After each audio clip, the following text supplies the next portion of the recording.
Hi guys, another random cardboard box,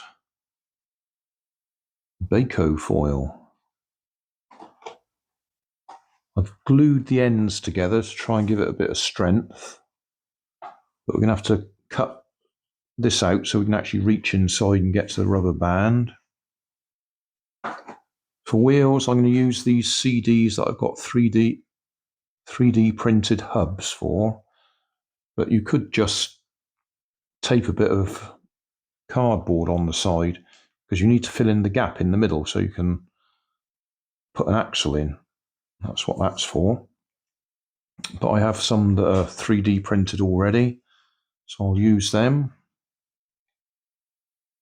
And I'm using bicycle spokes for axles because I've already got them ready. I normally use things like barbecue skewers. Anyway, we'll mark holes at either end for the axles to go through. And that's about all we need to do. Oh, yeah, and cut this out so we can reach inside. I might just cut a little bit out because you always have the trouble that the rubber band shoots up inside. Yeah, I might have to cut it all out. So we've just got a box section with an open top.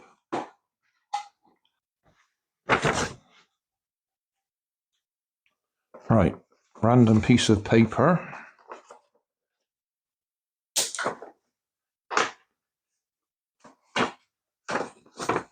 If you fold it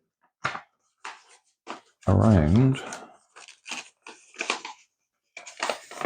and get all the edges straight,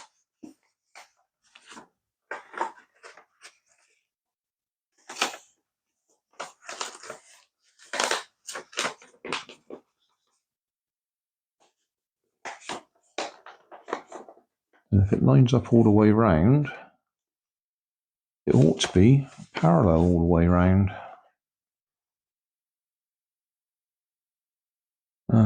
Where was I going to make the axles?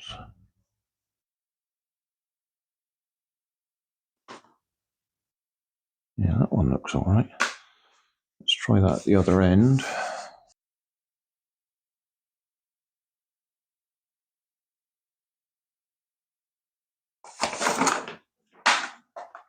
Well, we'll find out. By the time I've made the holes, they're probably going to rattle around in there anyway. Right, then put that on there. Mark it that way.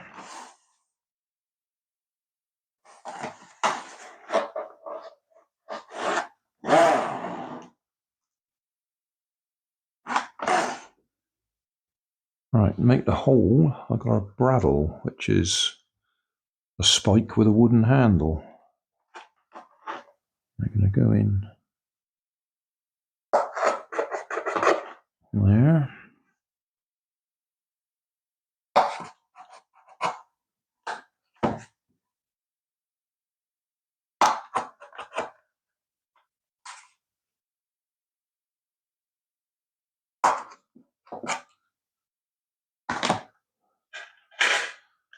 Check that's a big enough hole for these to go through.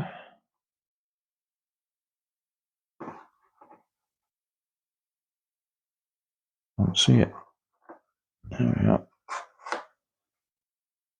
Yeah, that's going to be okay. Right, I shall cut this area out so we can actually reach in to wind up the rubber band. Right, what I've done is I've cut the end there so we can fold that in. That's going to give it extra strength. Same on this side. Just folding that in, and I'll glue it in place, and then I've pushed the hole through there again so we've got clearance. Right, I'll glue that up, and that'll give us a stronger body anyway.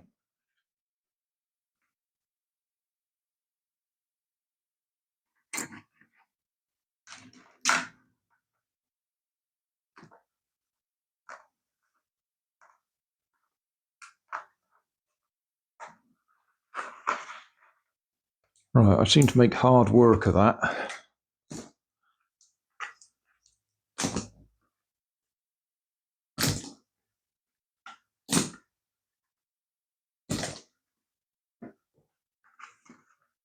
That's our cardboard tube, tray, whatever. Where the holes are, I'm going to reinforce them with super glue.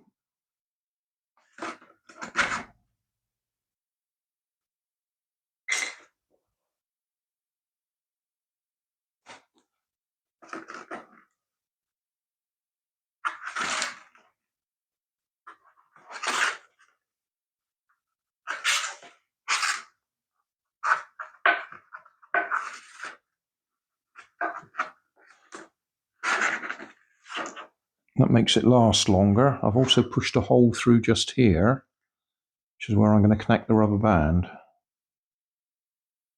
So we'll reinforce that too.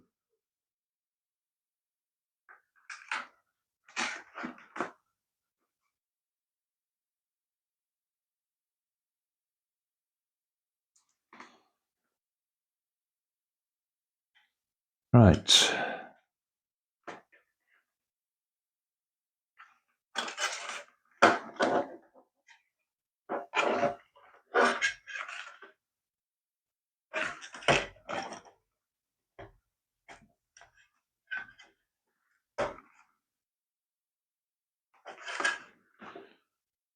A little bit of a gap there, so the wheels don't actually rub on the cardboard.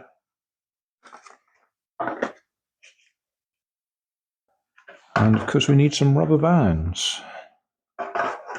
There's some I've joined together already.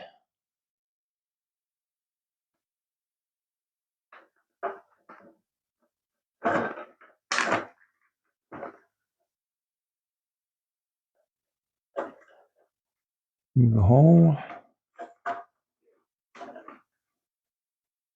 Through there.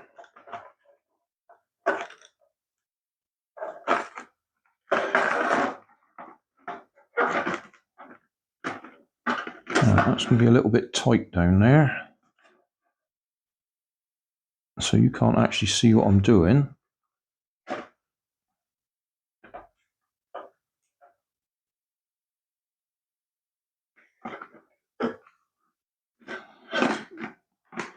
But you put the rubber band over the axle and then wind it up over itself, and that holds it in place.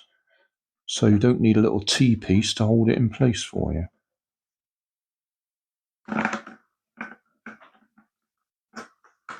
And then that should work. Not sure if you'll notice, but I've actually changed my mind. I'm using the rubber band at the opposite end. That's the end I put the hole in first. But I've actually put the hole in the other end now, because I've got slightly more space in the back there to get my fingers in around the axle. That's just a little bit easier at that end than it was at the other end. Could just move the axle forwards a bit, and then I'll have plenty of room. Right, let's see how straight we go.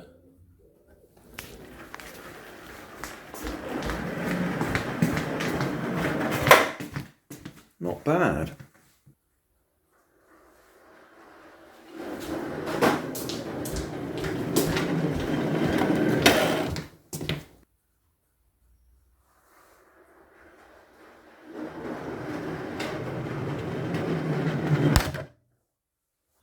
Summary time.